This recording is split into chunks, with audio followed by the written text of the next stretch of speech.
जय संतोषी माँ।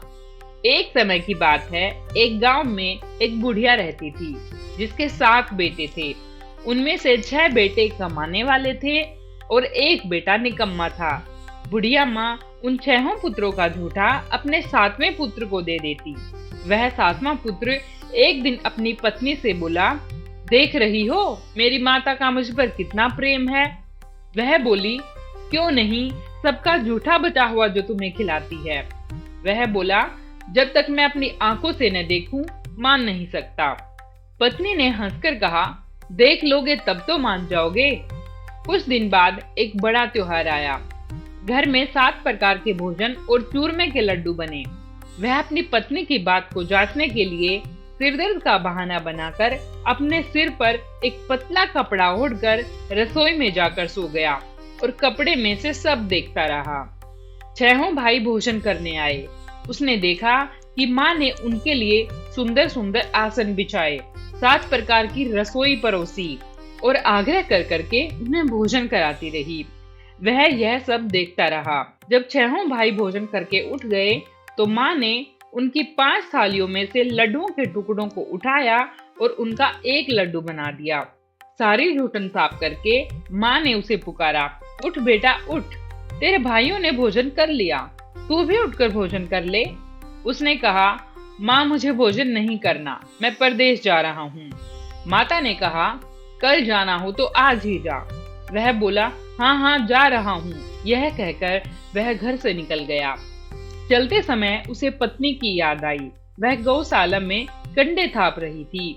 वहां जाकर वह बोला, मेरे पास तो कुछ नहीं है, यह अंगूठी है, सो ले लो और अपनी कोई निशानी मुझे दे दो। वह बोली, मेरे पास क्या है, यह गोबर भरा हाथ है। यह कहकर पत्नी ने उसकी पीठ पर गोबर के हाथ की थाप मार दी। वह चल दिया। चलते चलते दूर देश में पहुंचा। इसके बाद वह परदेश की ओर चल दिया। चलते चलते दूर देश में पहुंचा। वहां एक साहूकार की दुकान थी। वहां जाकर वह बोला, सेठ जी मुझे नौकरी पर रख लो। साहूकार को नौकर की सख्त जरूरत थी। साहूकार ने कहा, काम देखकर तनख्वाह मिलेगी। उसने कहा, सेठ जी जैसा आप ठीक समझें।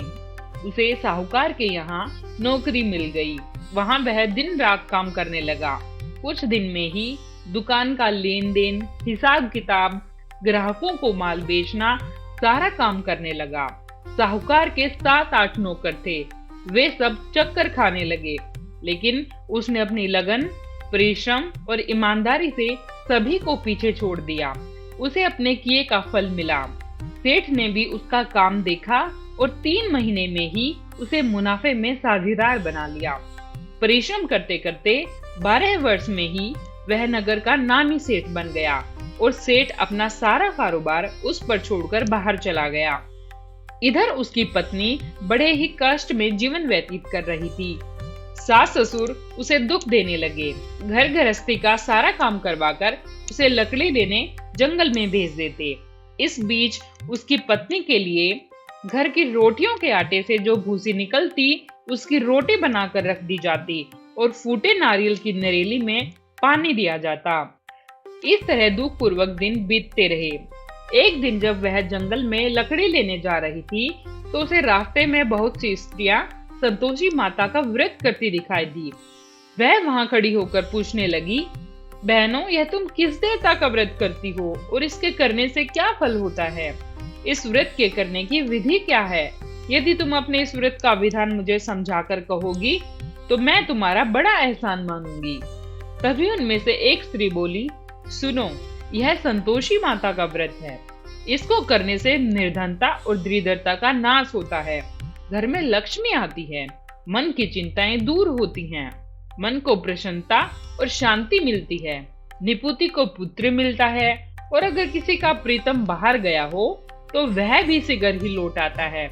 कुंवारी कन्या को मनपसंद वर मिलता है, चलता मुकदमा भी खत्म हो जाता है, घर में कलह कलेश की निवृत्ति हो, मोक्ष शांति होती है, घर में धन जमा हो, धन जायदाद का भी लाभ होता है तथा और भी मन में जो कुछ कामना हो सब संतोषी माता की कृपा से पूरी हो जाती हैं। और सखी, जो मैंने कहा इसमें कोई संदेह नहीं है। सारी बातें सुनकर वह पूछने लगी, यह व्रत कैसे किया जाता है, यह भी बताओगी तो आपकी बड़ी कृपा होगी। तो वह स्त्री कहने लगी, बिना परेशान हुए श्रद्धा और प्रेम से जितना भी बन सके प्रसाद लेना, 5.25 पैसे से 5.25 आने तथा इससे भी ज्यादा शक्ति और भक्ति के अनुसार ही गुड़ और चना लेकर हर शुक्रवार को निराहार रहकर कथा कहना या सुनना, लगातार नियमों का भी पालन करते रहना, और यदि सुनने वाला कोई न मिले तो घी का दीपक जलाकर उसके आगे जल के पात्र को रखकर कथा कहना, परंतु नियम न टूटे। जब तक कार्य सिद्ध न हो नियम पालन करते रहना और कार्य सिद्ध हो जाने पर व्रत का उद्यापन कर देना। 3 महीने में ही माता पूरा फल प्रदान करती है, और यदि किसी के ग्रह खोटे हों तो भी माता 1 साल में अवश्य उनको अनुकूल करती हैं। व्रत का कार्य सिद्ध होने पर ही उद्यापन करना चाहिए, बीच में नहीं। उद्यापन में 2.5 सेर आटे का खाजा तथा इसी अनुसार खीर तथा चने का साग बनाना, 8 बच्चों को भोजन कराना, जहाँ तक मिले देवर, जेठ, भाई बंधु, कुटुंब के लड़के लेना, और यदि न मिले तो रिश्तेदारों और पड़ोसियों के लड़के बुलाकर उन्हें भोजन कराना, और यथाशक्ति दक्षिणा देकर माता का नियम पूरा करना। ध्यान रखना उस दिन घर में कोई खटाई न खाए। यह सब सुनकर वह वहां से चल दी। रास्ते में लकड़ी के बोझ को बेच दिया और उन पैसों से गुड़ चना लेकर माता के व्रत की तैयारी कर आगे चल दी। रास्ते में संतोषी माता के मंदिर में जाकर माता के चरणों में लौट गई तथा विनती करने लगी कि हे माँ, मैं दीन हूँ, निपट मूर्ख हूँ, व्रत के नियम कुछ जानती नहीं, मैं बहुत दुखी हूँ। हे माता, मेरा दुख दूर करो, मैं तेरी शरण में हूँ। माता को दया आई।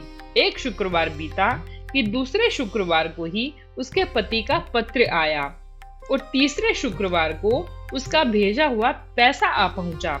यह देखकर जेठानी मुंह सिकोड़ने लगी। इतने दिनों बाद बस इतना पैसा ही आया है, इसमें क्या बड़ाई है।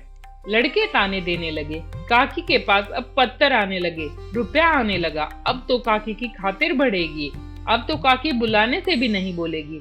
बेचारी सरलता से कहती, भैया पत्थर आए, रुपया आए तो हम सबके लिए ही अच्छा है। ऐसा कहकर आंखों में आंसू भरकर संतोषी माता के मंदिर में जाकर मातेश्वरी के चरणों में गिरकर रोने लगी। माँ, मैंने तुमसे पैसा नहीं मांगा, मुझे पैसे से क्या काम, मुझे तो अपने सुहाग से काम है, मैं तो अपने स्वामी के दर्शन और सेवा मांगती हूँ।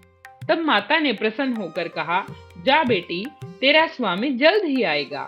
यह सुन खुशी से बावली होकर वह घर आकर काम करने लगी।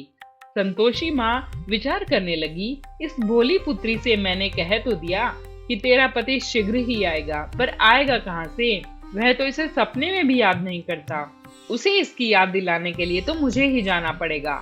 संतोषी माता ने उस बुढ़िया के बेटे को सपने में समझाया, पुत्र, तेरी घरवाली कष्ट उठा रही है। वह बोला, हाँ माता, यह तो मुझे भी मालूम है, परंतु क्या करूं, वहां कैसे जाऊं? परदेश की बात है, लेन देन का सारा हिसाब किताब है, कोई जाने का रास्ता नजर नहीं आता। माता, आप ही कोई राह दिखाएं कि मैं वहां कैसे जाऊं? तब संतोषी माँ कहने लगी, सवेरे नहा धोकर संतोषी माता का नाम ले, घी का दीपक जला, दंडवत कर और दुकान पर जा बैठना। देखते देखते तेरा लेन देन चुक जाएगा, जमा माल बिक जाएगा, सांझ होते होते धन का ढेर लग जाएगा। वह अगले दिन सुबह बहुत जल्दी उठा। उसने अपने मित्र बंधुओं और परिचितों से स्वप्न में माता द्वारा कही गई बात कह सुनाई। वे सब उसकी बात सुनकर उसकी खिल्ली उड़ाने लगे। वे कहने लगे कि कहीं कभी सपने की बात भी सच होती है। वहां एक बूढ़ा व्यक्ति बहुत समझदार था। वह बोला, देखो भाई, मेरी बात मानो, इस तरह सच या झूठ कहने के बदले देवता ने जैसा कहा है वैसा ही करना, तेरा क्या जाता है। उस बूढ़े व्यक्ति की बात मानकर नहा धोकर उसने संतोषी माता को प्रणाम किया। फिर घी का दीपक जलाकर दुकान पर जा बैठा। शाम तक धन का ढेर लग गया। वह हैरान हुआ। मन में संतोषी माता का नाम ले प्रसन्न होकर घर जाने के वास्ते गहना, कपड़ा व सामान खरीदने लगा और सभी कामों से निपटकर अपने घर की ओर रवाना हुआ। उधर उसकी पत्नी जंगल में लकड़ी लेने गई। लौटते वक्त थक जाने के कारण संतोषी माता के मंदिर पर विश्राम करने बैठ गई। यह तो उसका रोज रुकने का स्थान जो था। धूल उड़ती देख उसने माता से पूछा, हे माता, यह धूल कैसी उड़ रही है? माँ ने कहा, हे पुत्री, तेरा पति आ रहा है। अब तू ऐसा कर, लकड़ियों के 3 बोझ बना। उनमें से एक को नदी के किनारे रख, दूसरा मेरे मंदिर पर और तीसरे को अपने सिर पर रख, क्योंकि तेरे पति को लकड़ी का गट्ठा देखकर मोह पैदा होगा। वह पहले यहाँ नदी के किनारे रुकेगा, नाश्ता पानी बना खाकर अपनी माँ से मिलने जाएगा। तू लकड़ी का बोझ उठाकर जाना और बीच चौक में लकड़ियों का गट्ठा डालकर 3 आवाजें जोर से लगाना। तो सासू जी, लकड़ियों का गट्ठा लो, भूसी की रोटी दो, नारियल के कोपरे में पानी दो और ये भी कहना कि आज कौन मेहमान आया है।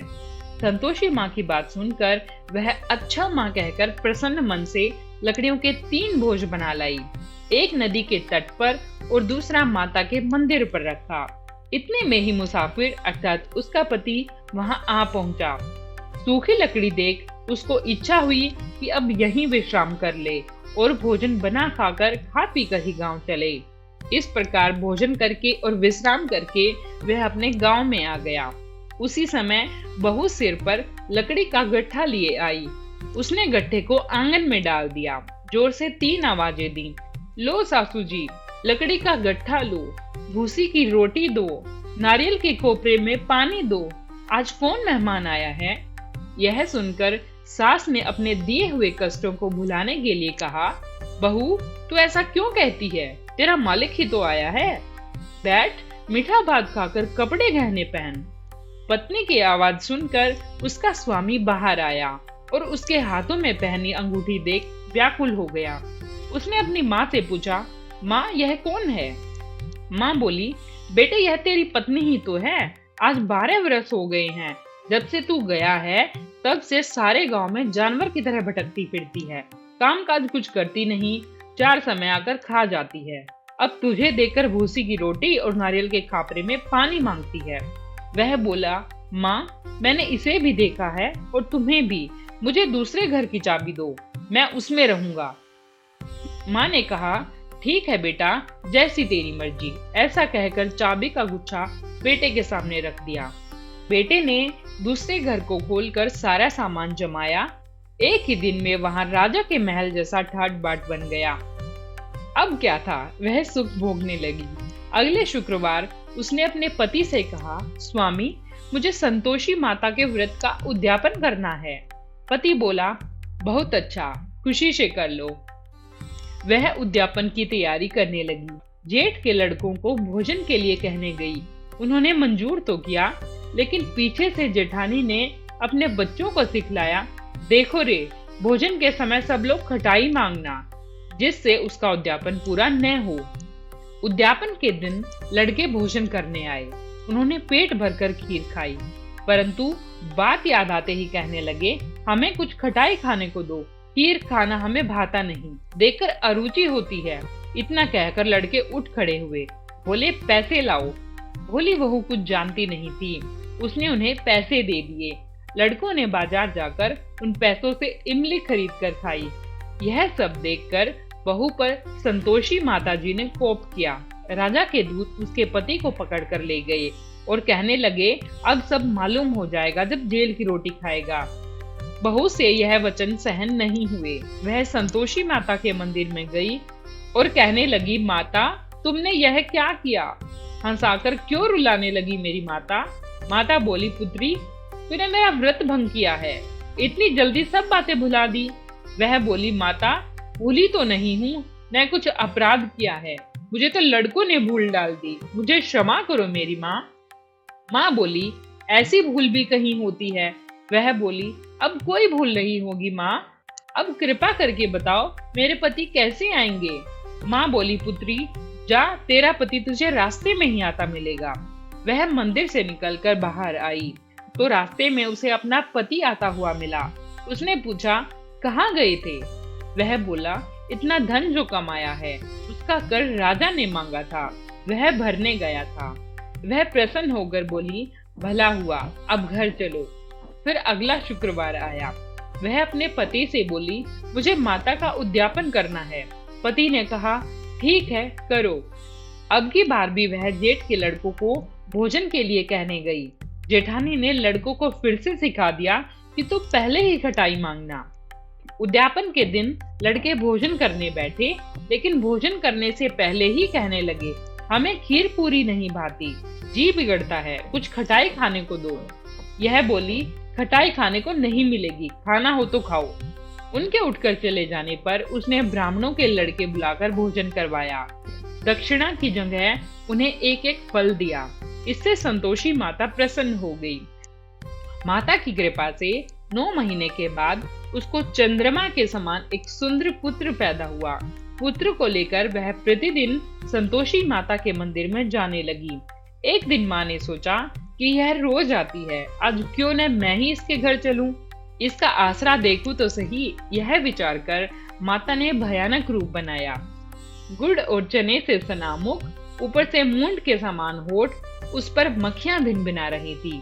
दहलीज में पैर रखते ही उसकी सास चिल्लाई, देखो रे, कोई चुड़ैल डाकिनी चली आ रही है, लड़कों इसे भगाओ, नहीं तो सबको खा जाएगी। ये सब बहू रोशनदान से देख रही थी। वह प्रसन्न हो उठी, आज मेरी माता मेरे घर आई है। यह कहकर दूध पीते बच्चे को गोदी से उतार दिया। इस पर उसकी सास क्रोध में भरकर बोली, अरे कमीनी, इसे देखकर कैसी उतावली हुई है, जो बच्चे को ही पटक दिया। इतने में माँ के प्रताप से जहाँ देखो वहाँ लड़के ही लड़के नजर आने लगे। तभी बहू बोली, माँ जी, मैं जिनका व्रत करती हूँ यह वही संतोषी माँ है। इतना कहकर उसने झट से घर के सारे किवाड़ खोल दिए। सबने माता के चरण पकड़ लिए और विनती करके कहने लगे, हे माता, हम मूर्ख हैं, अज्ञानी हैं, तुम्हारे व्रत की विधि हम नहीं जानते। तुम्हारा व्रत भंग करके हमने बड़ा अपराध किया है। हे माता, आप हमारे अपराधों को क्षमा करो। इस प्रकार बार बार कहने पर संतोषी माता प्रसन्न हुई। इसके बाद उसकी सास कहने लगी, हे संतोषी माँ, आपने मेरी बहू को जैसा फल दिया वैसा सबको देना। जो भी यह कथा सुने या पढ़े उसकी मनोकामना पूर्ण करना मेरी माता। जय संतोषी माँ।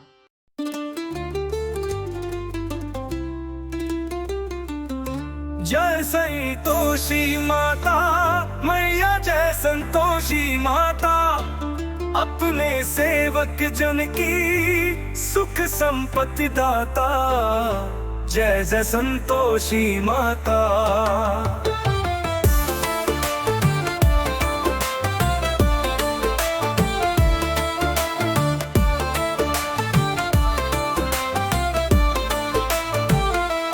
सुंदर चीर सुनहरी माँ धारण की हो, हीरा पन्ना दमके तन श्रृंगार लीन हो। जय जय संतोषी माता। सुंदर चीर सुनहरी माँ धारण की हो, हीरा पन्ना दमके तन श्रृंगार लीन हो। जय जय संतोषी माता।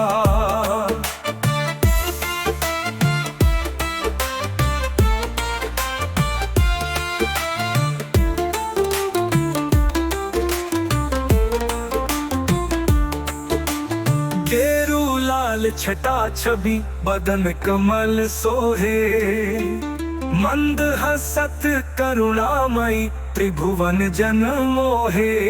जय जय संतोषी माता। गेरू लाल छटा छवि बदन कमल सोहे, मंद हसत करुणामयी त्रिभुवन जन मोहे। जय जय संतोषी माता। स्वर्ण सिंहासन बैठी चंवर तुरे प्यारे, धूप दीप मधुमेवा भोज धरे न्यारे। जय जय संतोषी माता। गुड़ अरुचना परम प्रिय तामे संतोष कियो, संतोषी कहलाई भक्तन विभव दियो। जय जय संतोषी माता।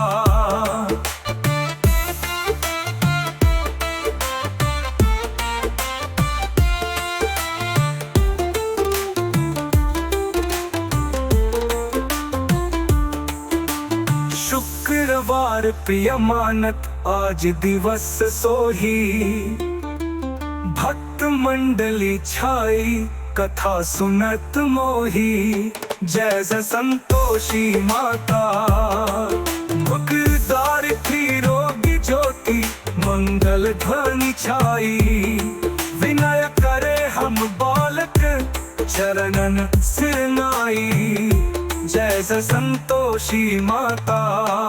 भक्ति भाव में पूजा अंगीकृत कीजिए। जो मन बसे हमारे इच्छित फल दीजिए।